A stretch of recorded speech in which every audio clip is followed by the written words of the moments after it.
everybody, and welcome to this episode of Mastering Midlife, How to Thrive When the World Asks the Most of You. I am your host, Mark Silverman. Today, I'm joined by the lovely, talented, and amazing Tina Fox, who has had a 22-year career in the corporate world as a salesperson, sales trainer, sales leader. She crushed it. We're going to talk more about her career there, where she had an expense account, and she was on planes and that glamorous life that we all lead from airport to airport and dinner to dinner.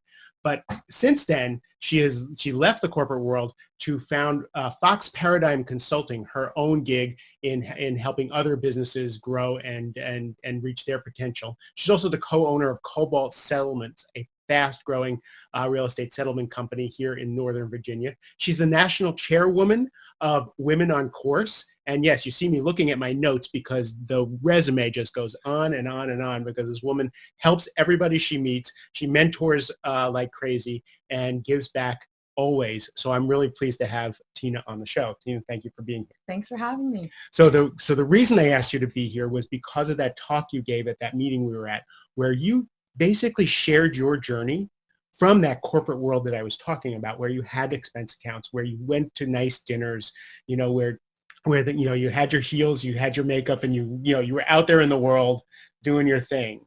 And then, not only did you have a husband and two beautiful kids, you had that entrepreneurial bug, and your husband wanted to start a business. So you left all that to go into the wild world of entrepreneurship.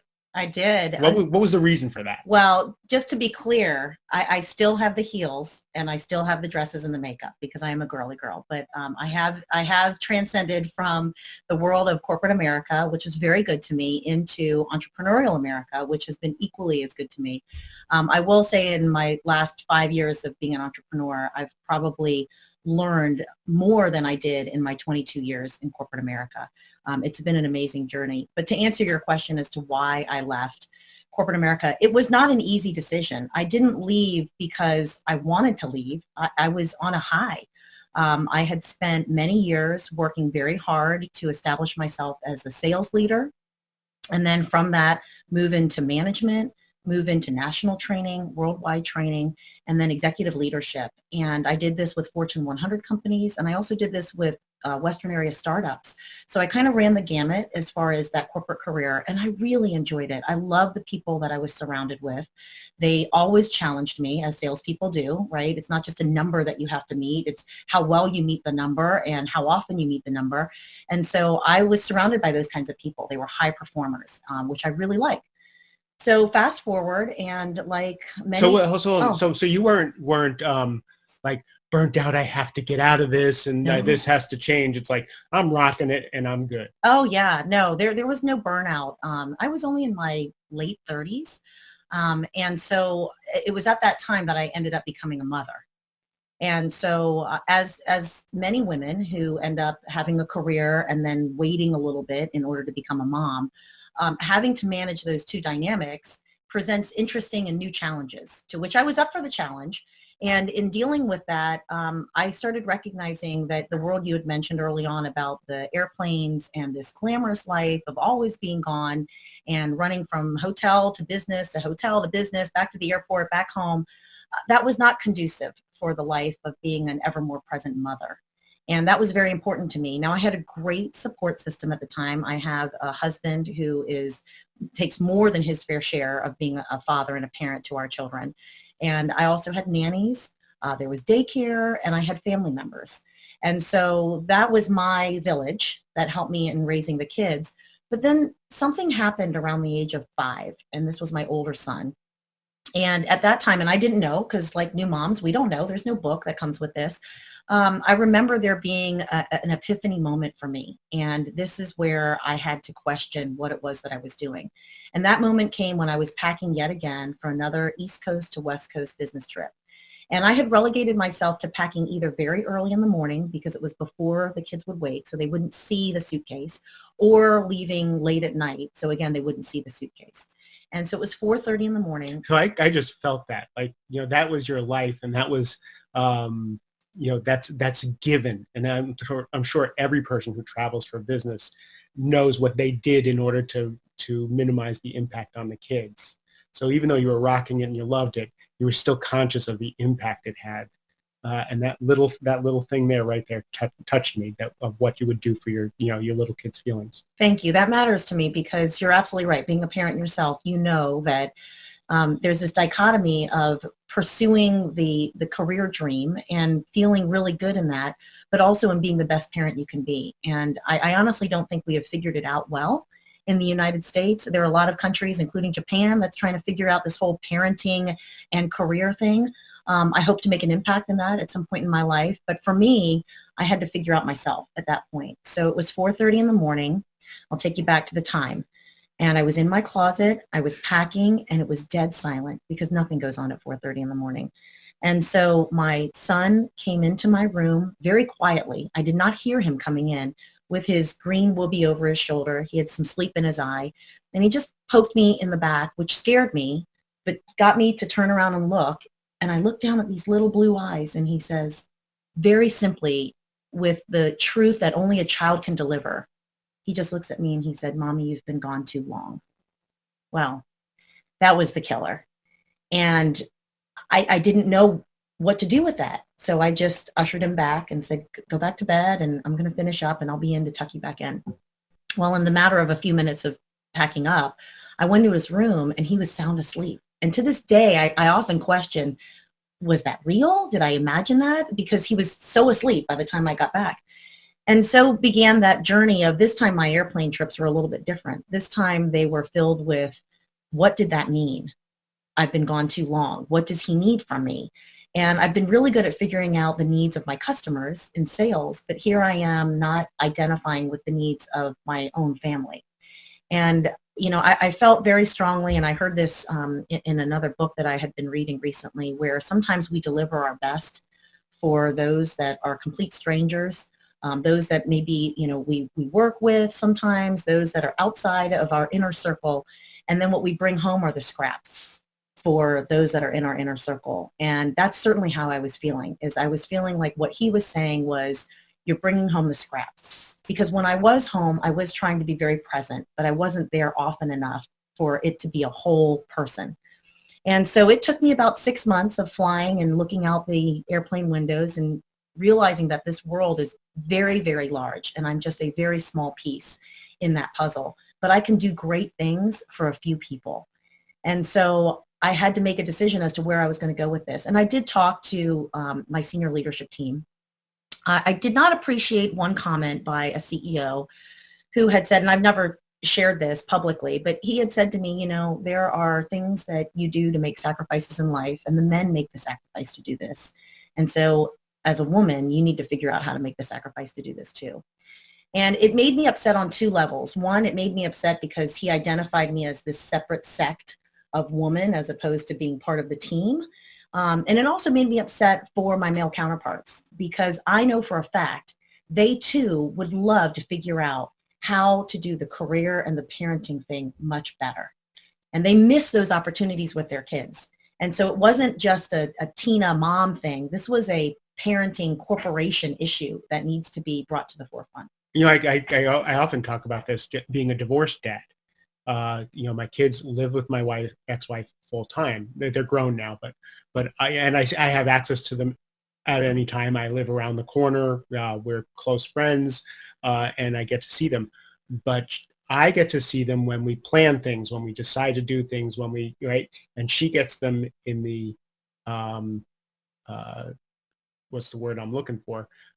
Unplanned, just before breakfast, when there's the day-to-day, that's the default, right? So on one hand, I get to have some freedom, and I get to do things like that, without my kids, or I get to go have fun with them. On the other hand, I miss that intimacy. And when you talked about men also make this sacrifice, that women are now, like, it's so acute with women making that choice, and it's expected of men to make that choice. It really is a very visceral thing in society about whether or not we can be with our children the way we want to be. Yes. So that was the question that I was pondering, and he really didn't provide me with a good answer. It was just figure it out for yourself is what I felt. And so I did. I put it out there to lots of close friends in the business and said, I'm trying to figure out how to stay in this line of business, which at the time was medical device sales. and I would like to be a more present parent. How can this work? And again, no good answers, but one dear friend who I'd worked with when I had first gotten out of college, he recognized the need in my voice, and he reached out to me and he said, it's not the job you want, you're overqualified, but it'll keep you home, keep you in the business, and allow you to figure things out. And so I ended up interviewing with the manager who hired me on the spot, which that's never happened to me before, but it was great. And he actually hired me before we even mentioned anything about the business. And I think that's because I had a good reputation in this world, and I've been there for a long time. And so I ended up, in essence, I was demoting myself 9 levels. So if I look at all of the promotions and all of the things that I had done over this, at the time, 20 and a half year time frame, there were 9 opportunities to which I had taken advantage of and moved myself into this executive leadership role. And so this was like going back to high school for me, which nobody wants to go back to high school. At least I don't. I loved high school, but I don't necessarily want to do it again. And I did it. And when I talked to the manager, he was actually asking me, why would you want to do this? Nobody would want to do this with their career. This seems like a massive step back for you. And I told him the truth. And he said, I appreciate your honesty. How long do you think you're going to be here then? And I told him the truth again. And I said, I don't know. What do you need me to do for you? And he said, I need you to turn around this failing territory. And I would really love it if in doing that, I could then become a President Club winner myself. And I said, okay, then my mission now is to support your success. And so at the end of that year, he proudly walked on stage and received his President's Club win. And I was part of a winning team, and that felt really great. But there was still something gnawing at me. And at the same time, my husband, Jeff, had been working on an idea of starting his own business in the world of real estate. He's a title and settlement attorney, to which I was very excited for him and I was encouraging him to do. And he was setting up those opportunities for himself. And fast forward, and so the President's Club is over, and I'm just trying to figure out what it is I'm going to do. And Jeff says to me, instead of supporting other people and building their businesses and having to travel even a little bit still right now, he goes, why don't you work with me and help set up my business? And you can be right here. This is our family. To which I said, no, that's crazy. I'm not doing that. Who works with their spouse? This is going to be awful. I said, you're a great husband, but I don't know how you're going to be as a coworker. So I asked him if I could vet him. Like any good wife, we vet our husbands. So I said, may I vet you? And he said, well, what does that mean? And I said, well, I need 3 things from you. I need interviews with your top 10 people in the business. I don't care if they're agents, lenders, other owners. I just want to meet them because I want to understand the business and see how I might be able to lend my services. The second thing I need is I need to see you educating classes of 25 people or more. Well, why? What difference does that make? Well, because I feel like if this is more of a commodity business, you're the product. And so therefore I need to see how you connect with an audience. So I want to see this at least a couple times. And then the third thing, of course, I need to sit down and review the books with a CPA, and let's figure out if we're going to put all our eggs in one basket, let's do this the right way. So over the course of 4 months, as I was still working, and I had these opportunities in the evenings and weekends, and turns out I ran out of excuses because everything that Jeff had set me up with worked out really well. And so here I am as the co-owner of Cobalt Settlements. And that was the beginning of my entrepreneurial journey. Yeah, I love that Jeff stepped up at each one of these things, because someone like you, even if you're my wife, is saying, all right, I want to see how you perform in these hoops. That I have newfound respect for that man. Well, he was sweating when I was sitting in the back of his class, glasses on nose, taking copious notes. He did not like that at all. That is funny. He's such a sterling guy. Good for him. But actually, I was kind of struck by like the Fox Paradigm Consulting. Your consulting business started, when you went in and helped turn around that guy's business and got him to President's Club. And then when you went into the settlement business, you started with a consulting hat on. Like, if we're going to do this, how do we make this successful? So that's a testament to your business acumen and your professionalism. I never thought of it that way. So thank you for bringing new light into my world. But you're right. I think most of us are very prepared for where we want to go by the things that we're doing today.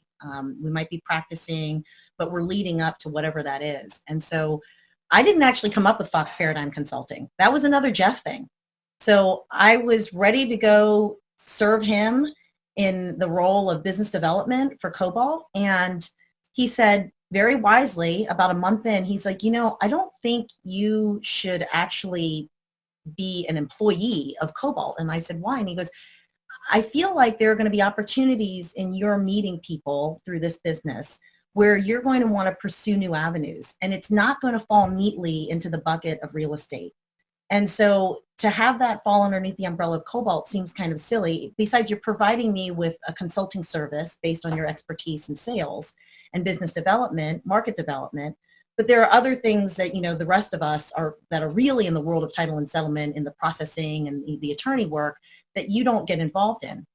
And I said, so what are you suggesting? He goes, you should just start your own company on the side, to which that was the genesis of Fox Paradigm Consulting. Oh, that's brilliant. So let's go back a little bit to the personal. So what shifted as far as your family life is concerned when you made that change? Being present in the moment.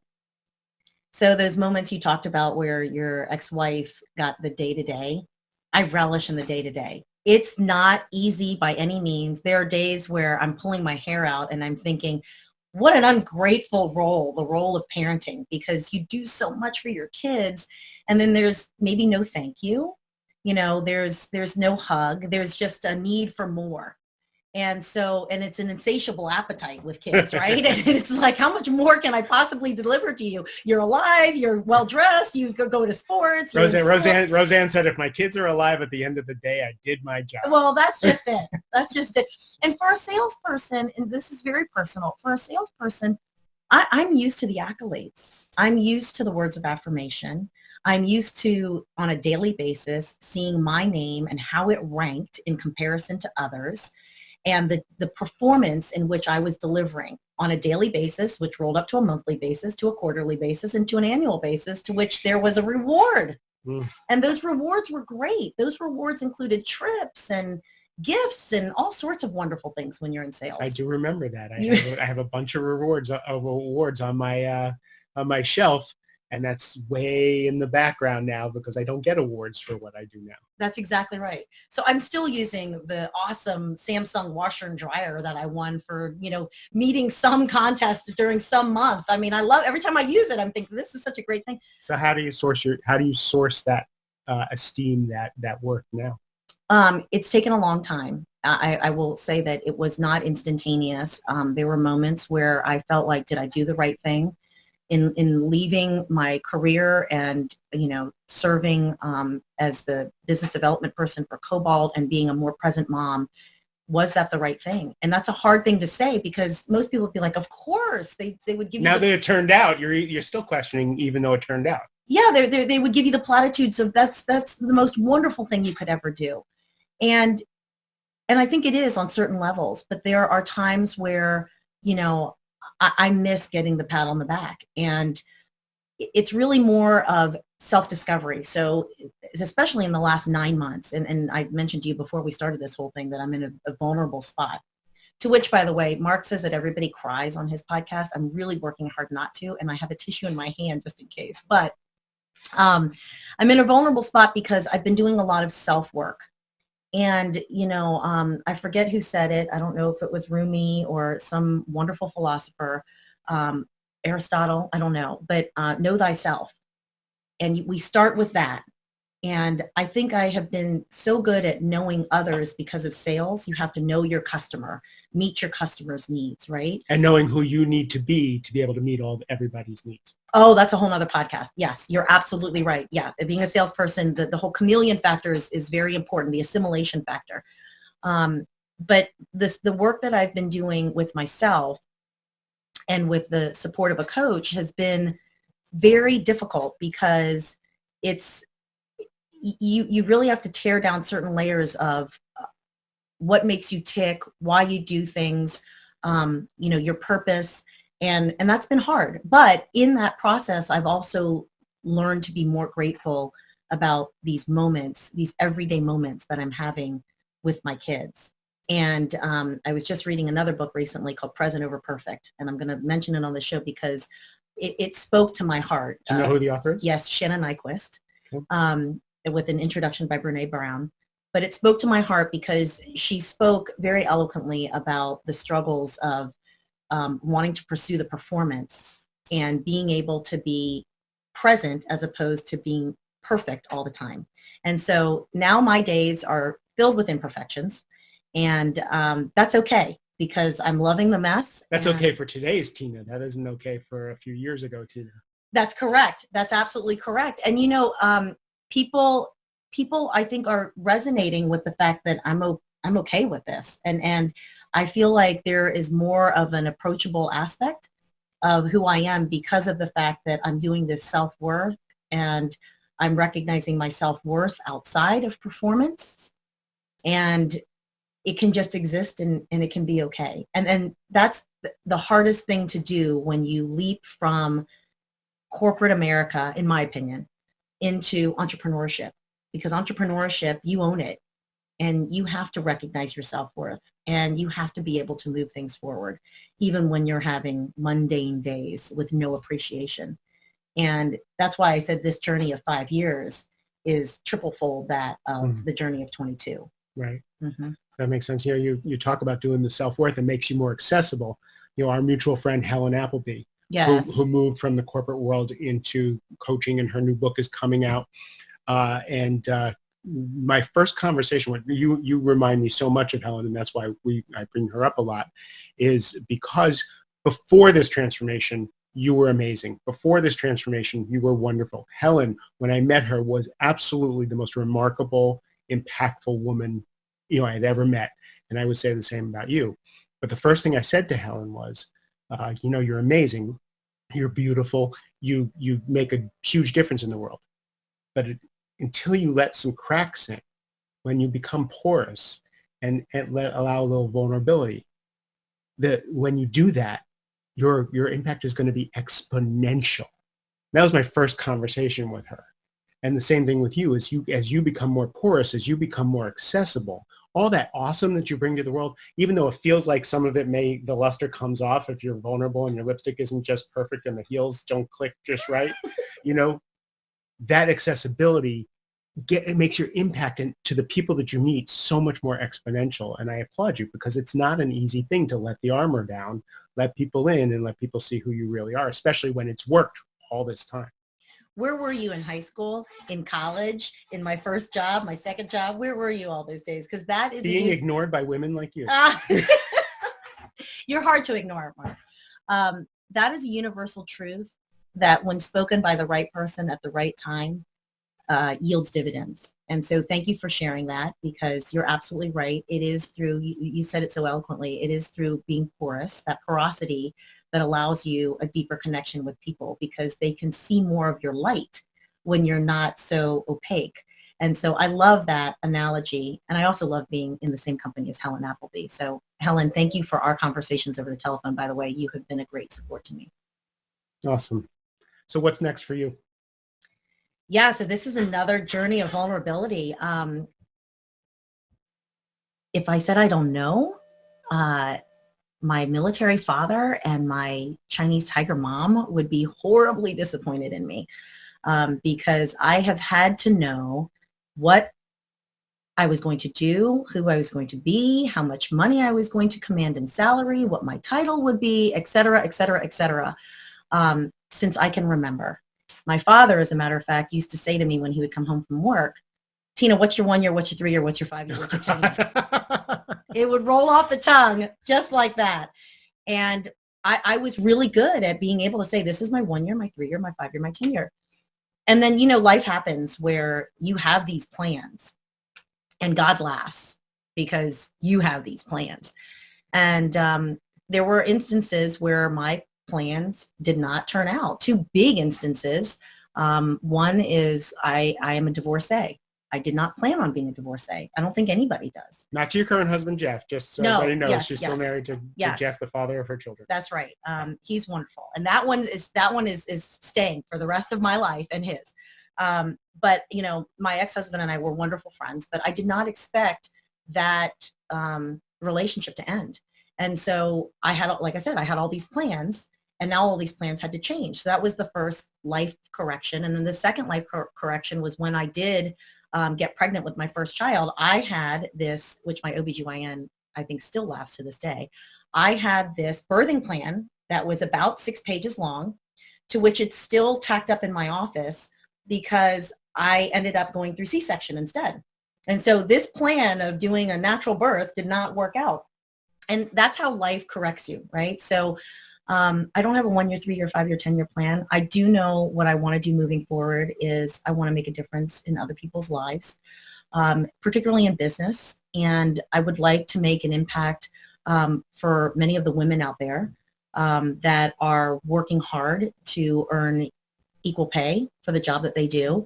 They're working very hard to become leaders in their own right. I'd like to help them move forward. I want to help them recognize that there is work to be done in order to move forward, but that they need to stand up, be recognized, and move forward. And I'd also like to impact this concept of corporate and parenting, because I think we can do it better. And I think that there are a lot of people that are losing out on having awesome team players due to the fact that they want to be ever-present parents. Now, the entrepreneurial world is picking up on these individuals. And so support small business. I'm going to say that, because support small and support local, because these are all the people that are sacrificing much in order to do it better. But they're not necessarily recognized all the time. So there are lots of things that I'm playing in right now, but the biggest thing that I'm connected to right now, which I have an absolute blast is the platform of Women on Course. Okay, so a quick shout out to Women on Course. Yeah, so Women on Course is a platform that I have with a business partner by the name of Donna Hoffman. She started it 14 years ago. About 4 years ago, I was lucky enough to know enough women to grow from a group of 8 to about 1,300 of women in business in the DC metro area, to which I then merged with her because I really loved her platform of utilizing the game of golf and the lifestyle of golf in order to support women in their work advancement. And so I work with her on creating the Success Series, and we connect now with 20,000 women nationally in over 10 different cities. So if anybody's interested in that, I would love to connect with them on Women on Course. But that's what I'm working on right now, and we'll see where it goes from there. That's awesome. So I will put in the show notes connections to the book you mentioned, to Women on Course, to your personal website. So I really appreciate all that. Tina, I really appreciate you just being vulnerable and telling your story on our podcast. It's only because you make it easy to do so. So I'm glad I didn't cry, but you touch my heart all the time. So thank you, Mark. I consider it an abject failure that we didn't cry on this podcast, but I really appreciate you. And so we're going to do some on-air coaching right now. Okay. So from here on in, Tina only gets to say, I am creating opportunities for leadership with women. I am creating better family and corporate environments. I am creating, because you do every day in your life with everybody that you talk to, you do support every single human being you ever come into contact with. So that is present tense, and you no longer get to say you want to. And that's for you, the listener, also. What are you creating today? It may seem like it's in the future, but everything that you're doing is creating now. This is why he's so good at what he does. I am creating opportunities for women in business. I am creating better opportunities for being a parent in business as well. See how I see how it works. Because this is going to go out to thousands of people, and we want that out in the world. So thank you again for taking the trip out to my home, because we're in my home, and if you watch this on video, you get to see my altar and all kinds of cool things behind us. If you're just listening, just imagine, if you will, an eclectic array of religious and spiritual and crazy artifacts, business artifacts, all mixed up together. So to everybody else, thank you for giving me your time and attention. I always appreciate that. I love you, and have a great rest of the day.